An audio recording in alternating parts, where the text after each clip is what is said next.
Eu quero lhe dar as boas-vindas ao quadro 30 Minutos de EBD. Eu sou o professor Júnior Mendes e aqui eu comento as lições da Escola Bíblica Dominical publicadas pela CPAD, trazendo comentários bíblicos, teológicos e aplicações relacionadas à lição ou ao assunto estudado. E neste domingo nós vamos estudar a lição de número 10, que tem como título a expansão da igreja. Exatamente isto, a igreja de Jerusalém estava crescendo, mas não estava expandindo. Estudamos nas lições anteriores sobre o crescimento da igreja e agora vamos estudar sobre a sua expansão.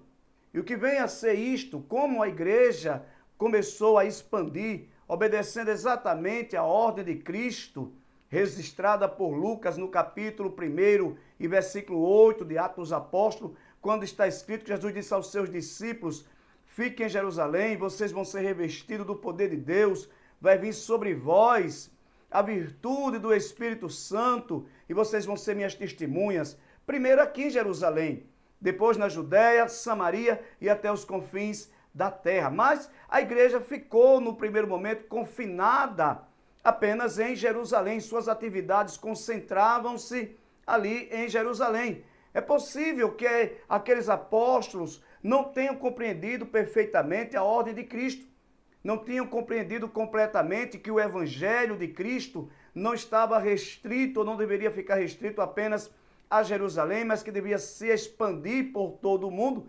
E a outra coisa é que eles também não compreenderam que este evangelho que foi anunciado aos judeus deveria também ser anunciado aos gentios. E nós vamos estudar como essa expansão aconteceu, o que provocou esta expansão. Então fique comigo aqui neste vídeo para nós juntos estudarmos esta preciosa lição, que tem muita coisa boa para nós aprendermos com a palavra de Deus. E eu quero começar chamando a sua atenção já para o texto áureo. Olha o que diz o texto áureo desta lição. Mas os que andavam dispersos iam por toda parte anunciando a palavra. E descendo Filipe à cidade de Samaria, lhes pregava a Cristo. Atos, capítulo 8, versículos 4 e 5. Está exatamente falando a respeito da expansão da igreja, quando, depois de uma perseguição, depois da morte de Estevão, que nós estudamos na lição passada a respeito da igreja que se arrisca, ou da igreja que é perseguida, e esta igreja agora, debaixo dessa perseguição, ela se espalha, porque ela estava crescendo, mas ela crescia localmente. Agora ela está se expandindo para cumprir o mandado de Cristo, para a Judéia, para a Samaria, e depois com o apóstolo Paulo, esta igreja vai tomar muitos lugares ali, inclusive da Ásia Menor, parte da Europa, serão alcançados pelo poder da pregação da palavra de Deus. O capítulo 8 de Atos dos Apóstolos vai nos dizer que abateu-se sobre a igreja uma grande perseguição, fazendo com que aqueles crentes fossem dispersos por todas as partes. Exceto os apóstolos que ficaram em Jerusalém, aqueles crentes saíram pelo mundo para escaparem da perseguição que aconteceu exatamente após a morte de Estevão. E Deus, na verdade, vai se utilizar desta circunstância para cumprir a sua vontade. Veja, não é Deus que provoca a morte de Estevão, não é o Senhor que induz aqueles homens a cometer aquele crime horrendo contra o seu servo, não, de maneira nenhuma. Mas Deus vai se utilizar daquele momento para fazer com que a igreja saia de Jerusalém e a palavra de Deus e o testemunho a respeito de Cristo comece a propagar-se para outras pessoas em todas as partes do mundo. Porque havia, na verdade, esta necessidade. Olha o que diz a introdução da lição a respeito deste assunto. Muitas vezes Deus usa a circunstância para cumprir seus propósitos. Foi isso que aconteceu com a igreja em Jerusalém. Mesmo sofrendo uma grande perda e tendo de sair da cidade, os cristãos não fugiram derrotados. Então, aquilo que parecia, a princípio, ser uma derrota, aquilo que parecia, no determinado momento, fraqueza ou fracasso para a igreja, se tornou-se instrumento nas mãos de Deus para cumprir propósito. Porque aqueles crentes vão sair e vão começar a anunciar a palavra de Deus por todas as partes, Samaria, Judéia, e esta igreja começa a expandir a partir desse momento. E como se comporta a igreja agora nesse momento de intensa perseguição? Como esta igreja vai reagir neste momento tão crítico da sua história? Primeiro, essa igreja ela não se fragmenta, ela não se divide. Esta igreja não se deixa abater, esta igreja não fica paralisada. O texto vai dizer que os crentes foram dispersos por toda a parte, pela Judéia, para Samaria, mas na medida que esses crentes iam saindo de Jerusalém por conta desta perseguição, eles iam anunciando a Cristo. Veja que a perseguição, ela na verdade trouxe benefício ao Evangelho. Porque agora a palavra de Deus estava sendo propagada por toda parte. E os apóstolos ficaram em Jerusalém não porque não estavam sendo perseguidos, mas porque eram liderança. E nesse momento de intensa perseguição, de intensa crise, a liderança precisava se manter e estar cada vez mais unida e firme. E foi o que os apóstolos fizeram. Então a igreja é perseguida, mas ela não é fragmentada. Ela é perseguida, mas ela não é derrotada. Olha o que o texto diz aqui no primeiro tópico desta lição. Deve ser também destacado que mesmo perseguida e dispersada, essa igreja não se desorganizou, nem se fragmentou, mas continuou uma igreja forte e unida. Veja que aquilo que veio para o mal, e é claro que não está se negando que a morte de Estevão trouxe tristeza, trouxe choro, trouxe dor. Aliás, a igreja viveu o luto. É o que diz o subtópico 2 do tópico 1 desta lição que a gente está estudando. Porque em nenhum momento a Bíblia vai negar ou vai esconder que mesmo tendo fé, que mesmo sendo pessoas fiéis, pessoas que estavam vivendo uma vida pautada na vontade de Deus, essas pessoas passaram por coisas terríveis. Esses crentes choravam, esses crentes sofriam, esses crentes sentiam a dor. Em nenhum momento o cristianismo nega a possibilidade de um crente fiel passar por coisas semelhantes e também passar por coisas que vai lhe trazer dor, tristeza, choro e luto. Mas apesar de terem vivido aquele luto, porque o texto vai dizer que cristãos piedosos ou varões piedosos vão sepultar Estevão e derrama por ele um grande luto, essa igreja, ela não se fragmenta, essa igreja, ela não se desintegra. Passado o momento de dor, esta igreja vai continuar na sua marcha firme, cumprindo a vontade de Deus. E agora, a palavra de Deus que era propagada em Jerusalém, está sendo propagada agora na Judéia e em Samaria. E esta igreja agora começa a se expandir, porque ela toma forma, toma corpo em outros lugares. E nós vamos estudar que Filipe desceu a Samaria e lá Filipe realizou coisas extraordinárias pelo poder do Espírito Santo, pregando a palavra de Deus, pregando o Evangelho de Jesus Cristo.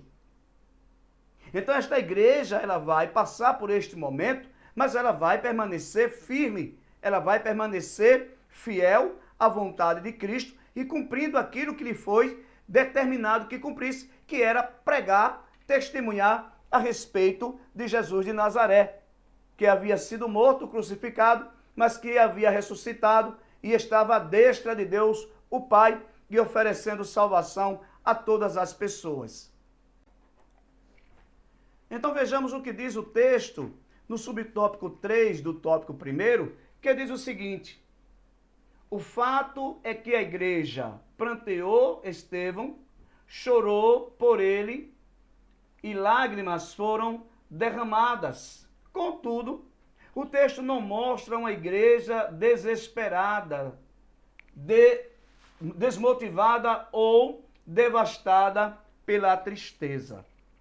O que isso quer dizer? Isso quer dizer que o problema que se abateu trouxe dores, trouxe tristeza, trouxe aflição, mas não trouxe paralisia àquela igreja.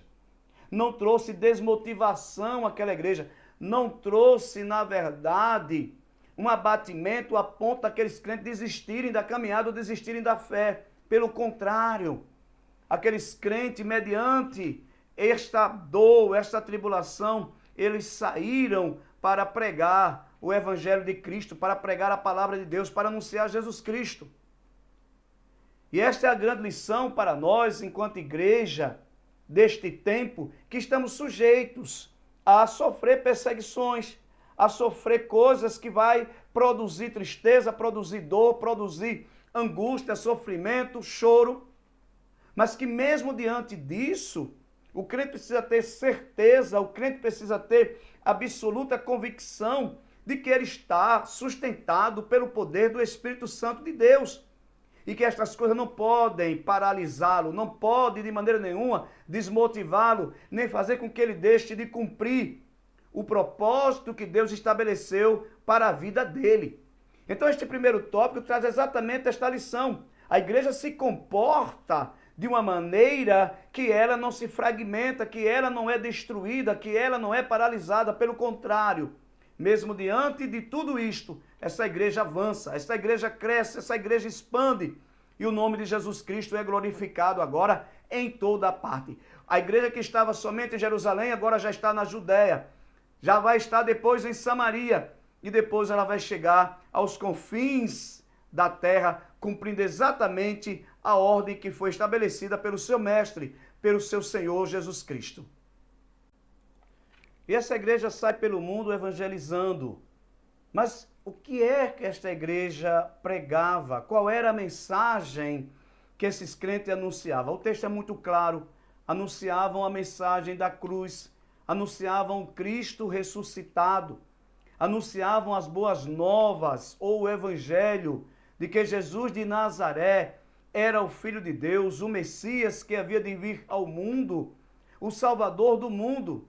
A mensagem desta igreja, desses crentes que eram cheios do Espírito Santo, estavam cheios de poder. Esta mensagem estava fundamentada em Cristo. Eles não pregavam a si mesmos, eles não pregavam as suas próprias virtudes, nem suas próprias qualidades. Esses crentes não utilizavam a oportunidade de pregar a palavra de Deus para tentar trazer uma espécie de palavra ou de mensagem de autoajuda que pudesse, de alguma forma, massagear o ego dos ouvintes. Não, esta igreja pregava o verdadeiro evangelho, de que todos que eram ou estavam em pecado, eram pecadores e estavam em pecado, necessitavam de um Salvador, e que este Salvador era Jesus de Nazaré. Então esta igreja vai pregar a mensagem do evangelho, com fidelidade a esta mensagem, sem rodeios, sem enfeites, sem criar nenhum tipo de subterfúgio para diminuir a intensidade da verdade, não tampouco para aumentar esta intensidade.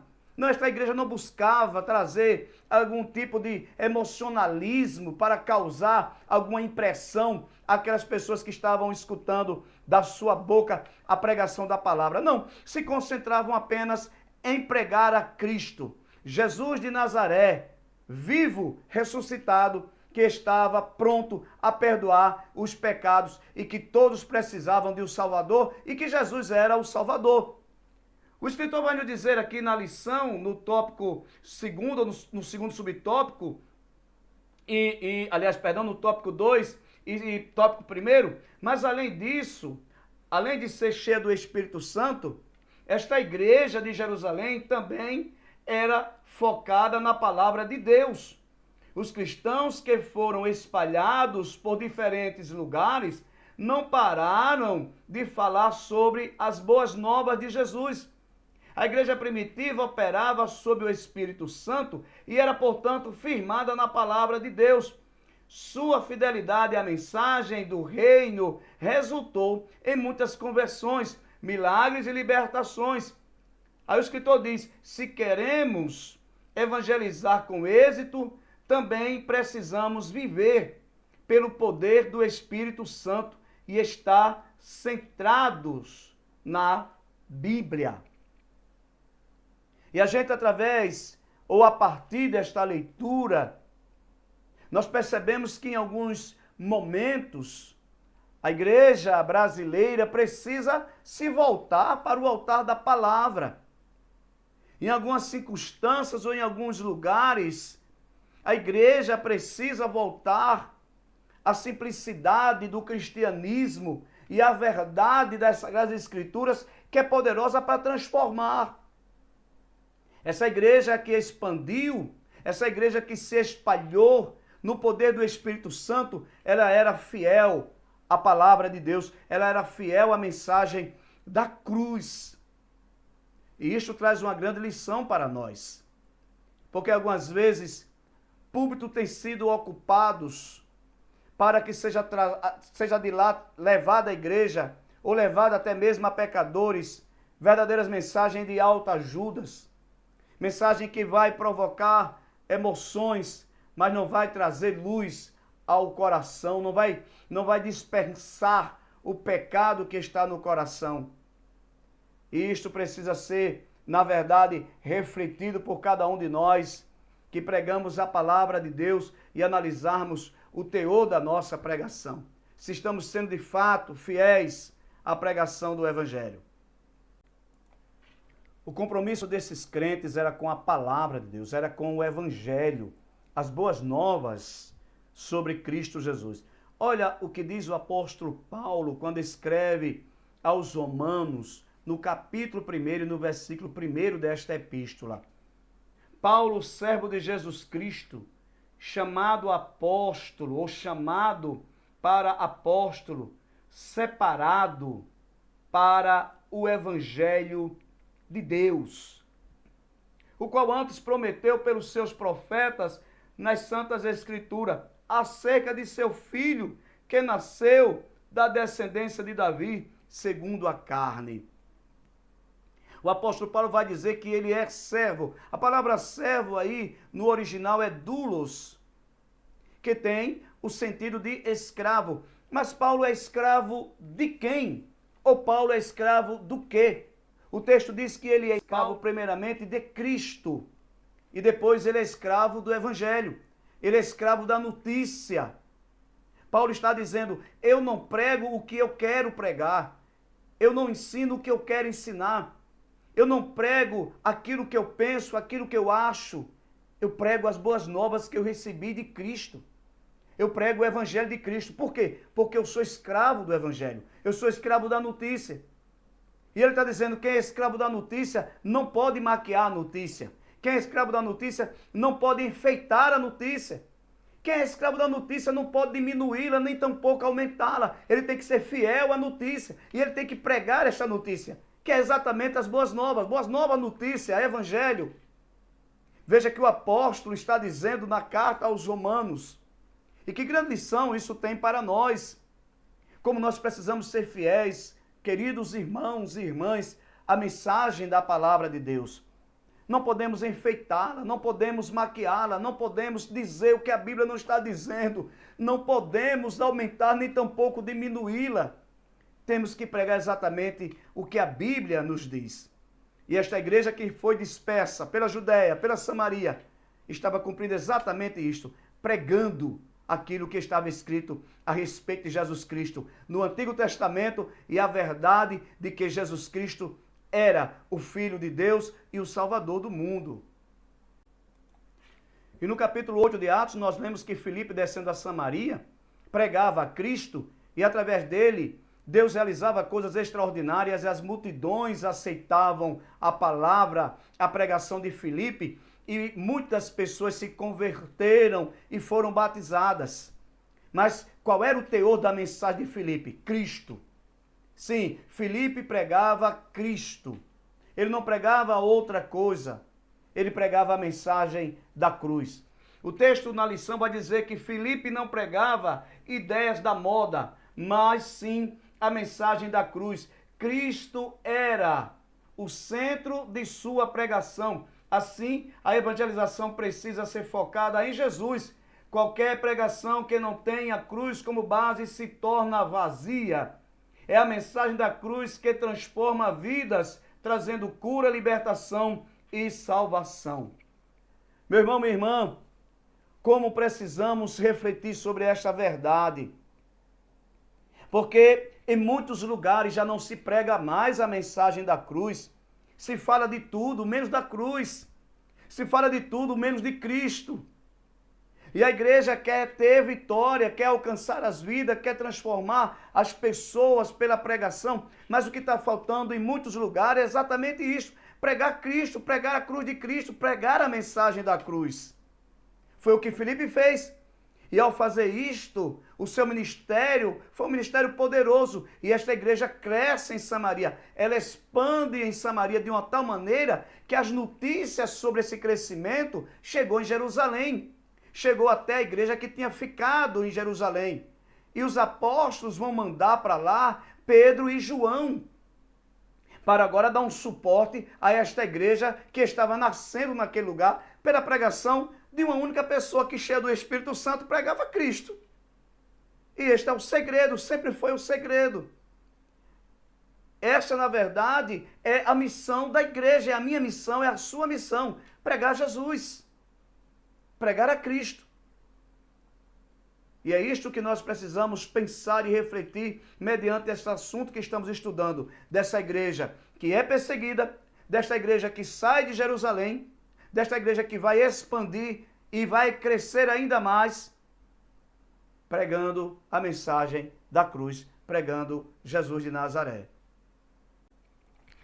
E quando a notícia chega em Jerusalém, que Samaria estava vivendo um momento extraordinário de crescimento da igreja e muitas pessoas estavam aceitando a fé, esta igreja vai enviar para lá 2 dos seus grandes apóstolos, Pedro e João, para dar exatamente esse suporte a Filipe.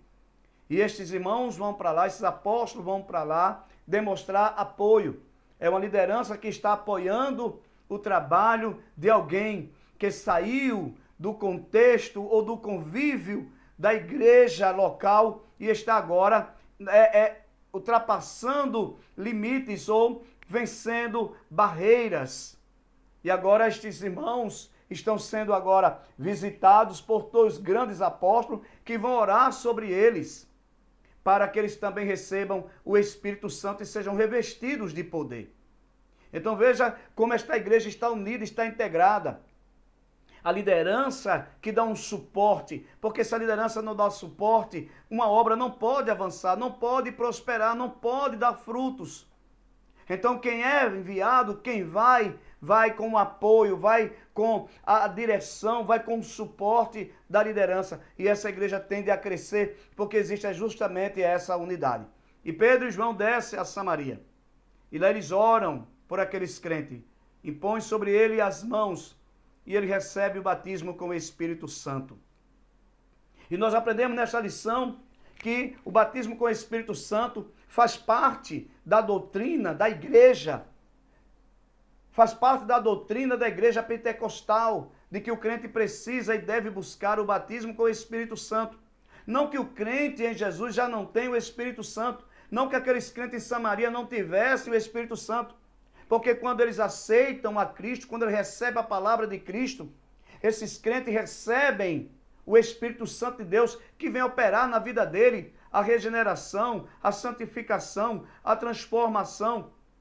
Mas agora os discípulos ou os apóstolos, eles descem para que aqueles crentes recebam o que eles receberam no dia de Pentecostes.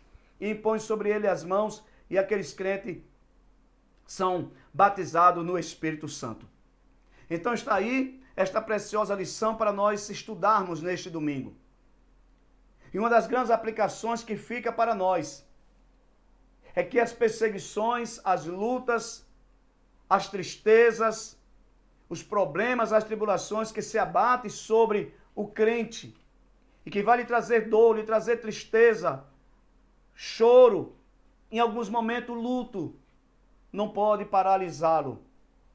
Não pode estagnar a obra que Deus lhe confiou.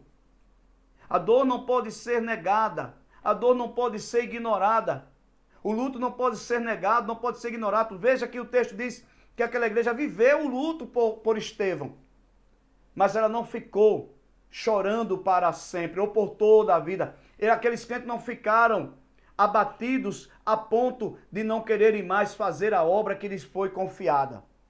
Então, esta lição para nossas vidas, que somos pessoas que Deus chamou e confiou uma obra, porque Ele confiou uma obra a você, confiou uma obra a mim, e cada um naquilo que Deus chamou para que seja feito, devemos sempre buscar em Deus força, sempre buscar no Senhor capacidade, revestimento de poder, para em meio às lutas, em meio às tristezas, em meio às tribulações, em meio às perseguições, que não são poucas, nós não venhamos nos abater, pelo contrário, possamos nos firmar cada vez mais, estarmos prontos para fazermos a obra de Deus e fazermos em nome de Cristo e para a glória de Cristo Jesus.